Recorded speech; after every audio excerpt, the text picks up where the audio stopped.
सहनाववतु सहनौ भुनक्तु सह वीर्यं करवावहै तेजस्विनावधीतमस्तु मा विद्विषावहै। ओम शांति शांति शांति। उपनिषद सार की इस कक्षा में आप सभी श्रोताओं का, दर्शकों का हृदय की गहराइयों से अभिनंदन है, स्वागत है। उपनिषद सार में हम मुंडकोपनिषद के द्वितीय मुंडक के द्वितीय खंड का आज शुभारंभ करेंगे और बहुत ही सुंदर चर्चा चल रही है। हमने विगत खंड में ईश्वर ही इस नानाविध ब्रह्मांड का, वेद का रचनेहारा है और उसको ही जानने के पश्चात मानव अविद्या से दूर हो सकता है, अविद्या रूपी ग्रंथि को काट करके मुक्त हो सकता है, यह प्रतिपादन किया था। अब इस द्वितीय मुंडक को हम पढ़ रहे हैं और जिसमें द्वितीय खंड में यह ब्रह्म का क्या स्वरूप है और उसकी प्राप्ति का साधन क्या है, इसका विस्तार से वर्णन किया जाएगा। उसका स्वरूप क्या है और प्राप्ति के साधन क्या है। प्राप्ति के साधन है तो साध्य मिल जाएगा, तो साधन के रूप में हम उसको क्या क्या कर सकते हैं, इसके विषय में चर्चा करेंगे। तो बहुत ही सुंदर बात कही है, हम उच्चारण करेंगे। आविहि सन्निहितं गुहाचरम नाम महत्पदम अत्रैत समर्पितम एतत् प्राणनिमिषच्च यदेतत् जानथ सदसद्वरेण्यं परम विज्ञानाद्यवरिष्ठं प्रजानाम। कहा कि हे मनुष्यों, यह समस्त जगत जिसकी शक्ति से आवी ही उत्पन्न हुआ है, जिसकी शक्ति से यह संपूर्ण संसार उत्पन्न हुआ है, यह उत्पन्न होता है, स्थिर और नाश को प्राप्त होता है। महत जो सबसे महान है, पदम और प्राप्त करने के योग्य है। गुहाचरत बुद्धि रूपी गुफा में सन्निहितम स्थित है, अर्थात उसको योगी जन योग द्वारा प्रत्यक्ष करते हैं। वह अति निकट होता हुआ भी उसी प्रकार दृष्टिगोचर नहीं होता जैसे स्वनेत्र अपने आंख में कोई सुरमा लगा ले, काजल लगा ले, लगा तो आंख में है लेकिन आंख में लगते हुए भी वो दिखाई नहीं पड़ता, ठीक है ना। ऐसा नहीं कि नहीं है, लेकिन सुरमा इतना निकट है कि सुरमा आंख से देखा ही नहीं जा सकता, इतना वो निकट है वो हमारे। तो अति निकट से भी हम नहीं देख पाते चीजों को। योगी जन वह जैसे तदे जति तन्नई जति तद दूरे तदवंती की तदंतर से सर्वस्य तदु सर्वस्यास्य बाहिता। वो निकट से निकट है और दूर से भी दूर है। तो परमात्मा अति निकट हमारे हैं। और जैसे बिना दर्पण के हम अपने सूरमा को नहीं देख सकते, अपने काजल को नहीं देख सकते, उसी प्रकार से जब तक मन मलिन है, असमाहित है, उसको हम देख नहीं सकते। उसको देखने के लिए मन की निर्मलता परम आवश्यक है। मन चंगा है तो कठौती में गंगा, है सब बोलते हैं। मन का जो नैर्मल्य है, मन का जो प्रसाद है, प्रसादे सर्व दुखा नाम हानि सोपजायते प्रसन्न चेतसो यासु बुद्धि पर्यवतिष्ठते। जिसका मन निर्मल हो गया है, वास्तव में वही उसको पाता है और वह अन्य कोई उसको पा नहीं सकता है। इसलिए प्रभु को हमको पाना है, हम उसको जीवन में उतारें, उसको अपने अपने गुणकर्म स्वभाव को शुद्ध करते हुए उसकी प्राप्ति करें। और आगे क्या कहा कि एजत, इसी को आगे कहते हैं ब्रह्म इस एजत गतिमान चर और अचर, गतिमान चर जगत और अप्राण अचर जगत में व्याप्त है। ईशावास्यम इदम सर्वम यत्किंच जगत्याम जगत। हाँ, तो वह सत असत प्राणधारियों में और प्रकृति पदार्थों में भी वरेण्यम सबसे श्रेष्ठ है। उसके आनंद के समान चक्रवर्ती राज भी बहुत महत्व नहीं रखता है। उसका आनंद जितना महत्वपूर्ण है, चक्रवर्ती कोई सम्राट भी बन जाए तो उतना आनंद उसको मिल नहीं सकता जितना एक ईश्वर भक्त को, ईश्वर का जिसने साक्षात्कार कर लिया है, वह जितना आनंद में रहता है उसका आनंद कोई लूट ही नहीं सकता। पूरे पृथ्वी का यदि राज मिल जाए, सम्राट कोई हो जाए, चक्रवर्ती राज्य भी मिल जाए, तो भी उसका 1000वां हिस्सा भी उसको नहीं मिलेगा। और इसलिए उसको योग समाधि के द्वारा जानथा जानो, उसको जानो और वो जानने का प्रयत्न करो, क्योंकि उसको जान करके फिर किसी प्रकार का कष्ट प्राप्त नहीं होता है। इसी से मनुष्यता है। और फिर कुछ बोलते हैं देखा जाएगा, जब बुढ़ापा आएगा देखेंगे, फिर ये पता नहीं चलता कि कब हमारी जीवन शक्ति समाप्त हो गई, कब जीवन समाप्त हो गया है। ये जीवन ऐसा है,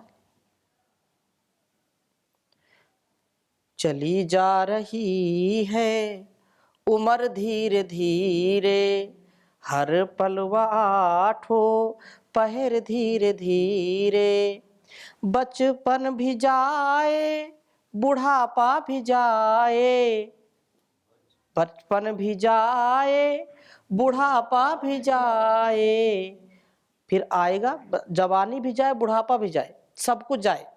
बचपन भी चला गया पता नहीं चला, जवानी भी चली गई पता नहीं, फिर बुढ़ापा भी आ गया पता नहीं चला, और कब व्यक्ति का यहाँ से पलायन हो जाए पता नहीं। सामान 100 बरस का है, पल की खबर नहीं। जीवे में श्रद्धा शतम बोलते हैं ना, लेकिन 100 साल किसने देखे? पल का भरोसा नहीं, हम कल की क्या बात करें। हाँ, पल का भरोसा नहीं, कल की क्या बात करें। इसलिए मनुष्य जन्म अनमोल रे, इसे माटी में ना रोल रे, अब तो मिला है फिर न मिलेगा, कभी नहीं कभी नहीं कभी नहीं। तू सत्संग में आया कर, गीत प्रभु के गाया कर, मन मंदिर में प्यारे रोज झाड़ू लगाया कर, कुछ नहीं लगता मोल रे, इस माटी में ना रोल रे, अब तो मिला है फिर न मिलेगा, कभी नहीं कभी नहीं कभी नहीं। तो इसलिए कहते हैं कि योग समाधि के द्वारा उसको तुम जानो समझो। और आगे क्या कहा? यद अर्चिम अद्य अणुभ्यो अणु,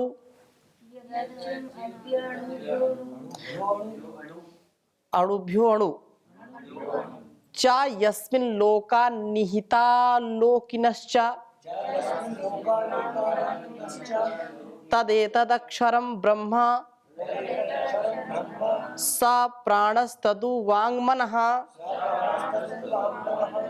तदेतत् सत्यं तदमृतं तद्वेधव्यं सौम्य विद्धि। कह रहे हैं कि हे सौम्य, वह ब्रह्म अर्चिमत प्रकाशकों का भी प्रकाशक है, और अणु से भी अणु है, सूक्ष्म से भी वह सूक्ष्म है।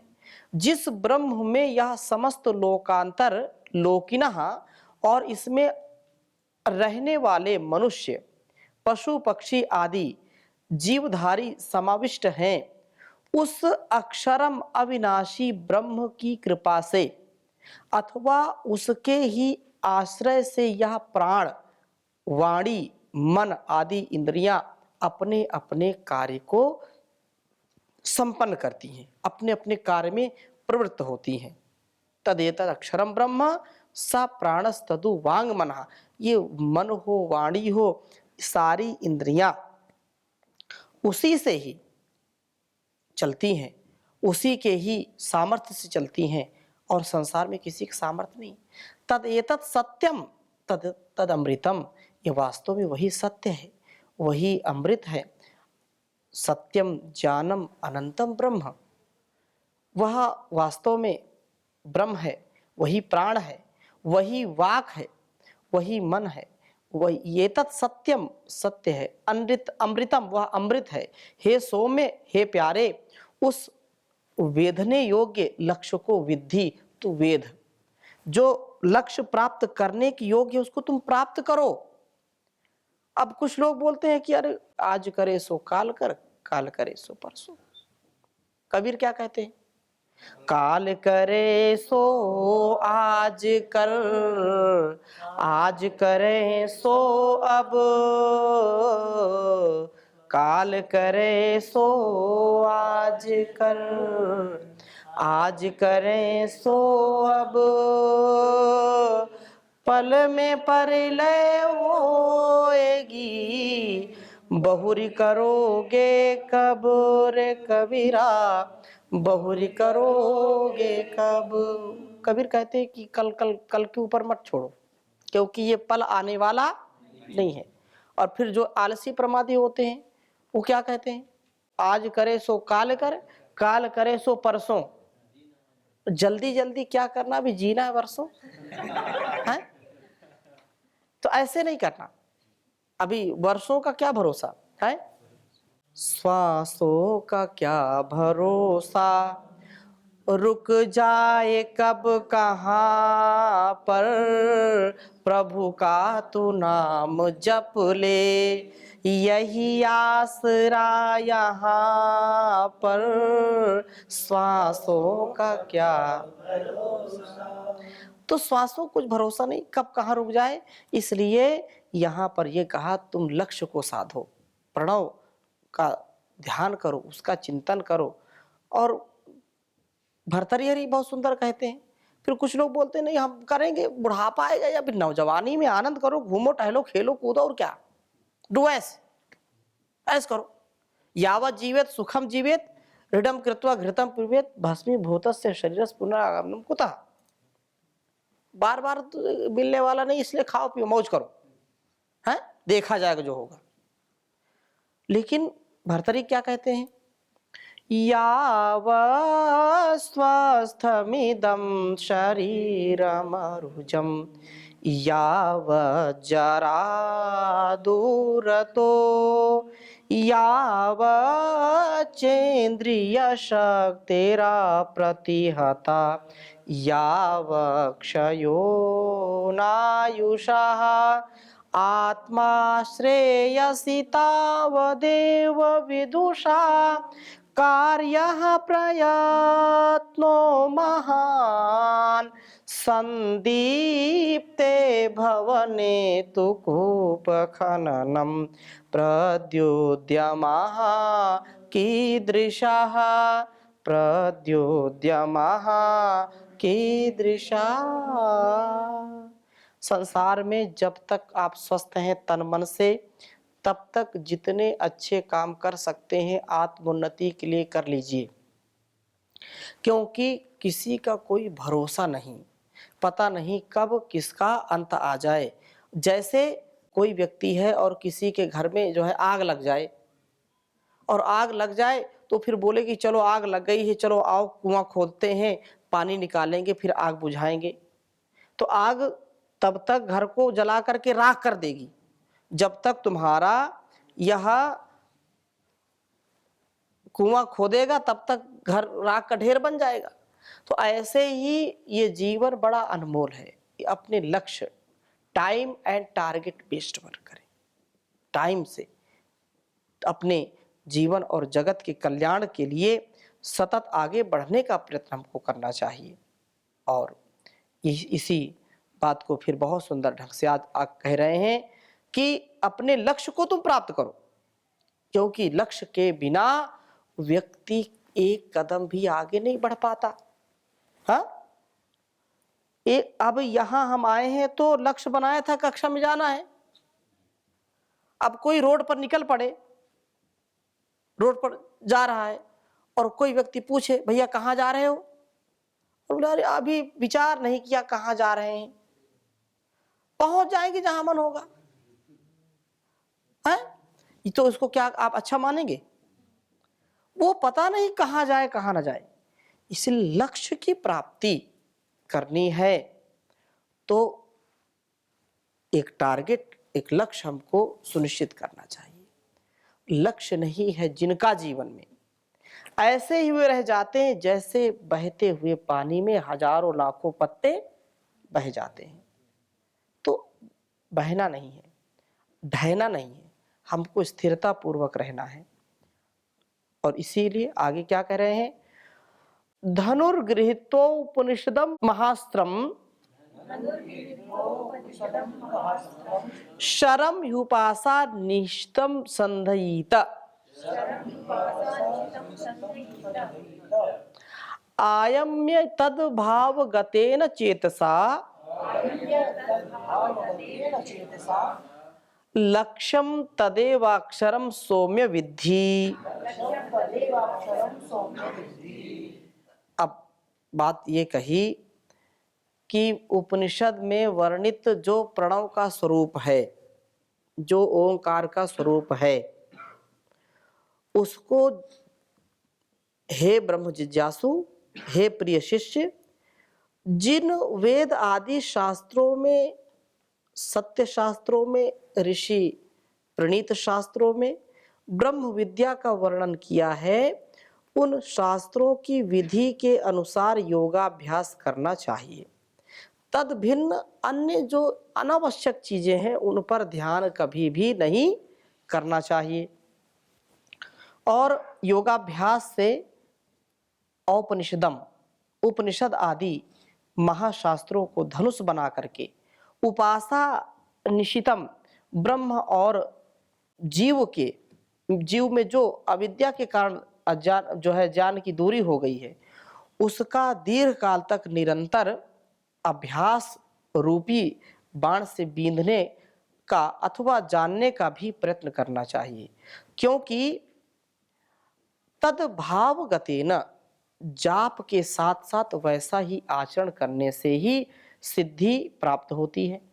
बिना तद्वत जीवन का निर्माण किए केवल घंटों घंटों अनावश्यक चिल्लाना रटना, उससे नहीं, रटना भी आवश्यक है, लेकिन वास्तव में जीवन को संतुलित, मर्यादित, व्यवस्थित, अनुशासित चलाने के लिए तदनुसार जीवन का उद्धार हो, वैसे जैसा हम पढ़ रहे हैं उपनिषद, वैसा हमारे व्यवहार में भी उतर जाए।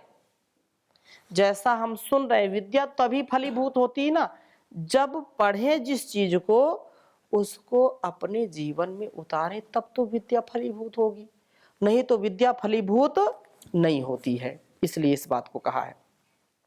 और आगे यही कहा, प्रणवो धनु शरो ह्यात्मा ब्रह्म तल्लक्ष्यमुच्यते अप्रमत्तेन वेधव्यम सर्वतन्मयो भवेत्।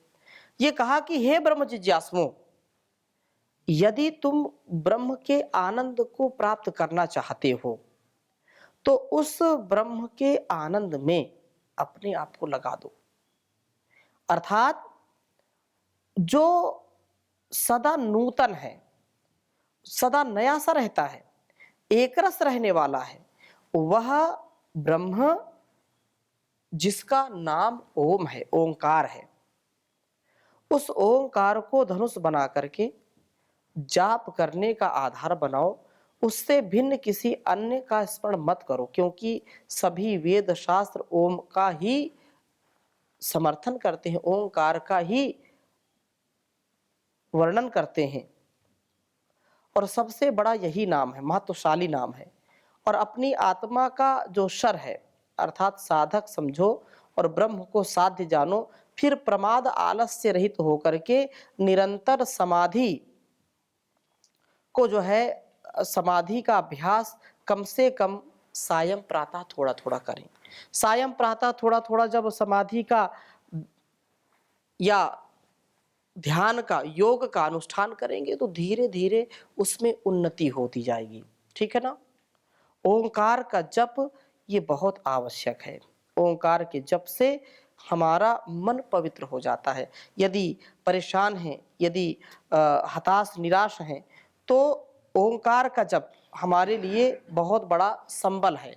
ओम के बहुत गीत आप सुनते हैं, गाते हैं, ठीक है ना।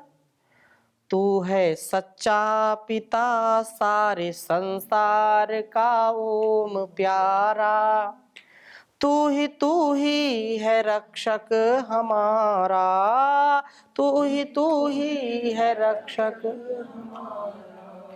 चांद सूरज सितारे बनाए, पृथ्वी आकाश पर्वत सजाए। चांद सूरज सितारे बनाए, जीव पर्वत सजाए। अंत आया नहीं तेरा पाया नहीं पारवारा, तू ही है रक्षक हमारा। पक्षी गण राग सुंदर है गाते, जीव जंतु भी सिर है झुकाते। पक्षी गण राग सुंदर है गाते, जीव जंतु भी सिर है झुकाते। उसको ही सुख मिला तेरी राह पर चला जो भी प्यारा, तू ही है रक्षक हमारा, तू ही है रक्षक हमारा। पाप पाखंड हमसे छुड़ाओ, वेद मार्ग पे हमको चलाओ। पाप पाखंड हमसे छुड़ाओ, वेद मार्ग पे हमको चलाओ। लगे भक्ति में मन करें संध्या हवन, भक्ति में कन लगे संध्या जग ये सारा, तू ही है रक्षक हमारा, तू ही है रक्षक हमारा। अपनी भक्ति में मन को लगाना, लाल दुख दर्द सबके मिटाना। अपनी भक्ति में मन को लगाना, लाल दुख दर्द सबके मिटाना। दुखियों कंगालों का और धन वालों का, दुखिया कंगालों का और धन वालों का तू सहारा, तू ही है रक्षक हमारा, तू ही है रक्षक हमारा। तू है सच्चा पिता सारे संसार का ओम प्यारा, तू ही है रक्षक हमारा, तू ही है रक्षक हमारा। तो चाहे वेद हो, उपनिषद हो, दर्शन हो, गीता रामायण हो, महाभारत हो, सारे ग्रंथ ओंकार की महिमा गाते हैं। इसलिए ओंकार बहुत ही वैज्ञानिक उच्चारण है। नासा हो चाहे इसरो हो, सब वैज्ञानिक इस पर रिसर्च कर रहे हैं। पूरा जो है संसार इस पर रिसर्च कर रहा है। तो वास्तव में यह अत्यंत महनीय है। हम इसका गुणगान करें तो आगे और चर्चा करेंगे। अभी यहीं पर विराम लेते हैं। ओ शांति शांति शांति है।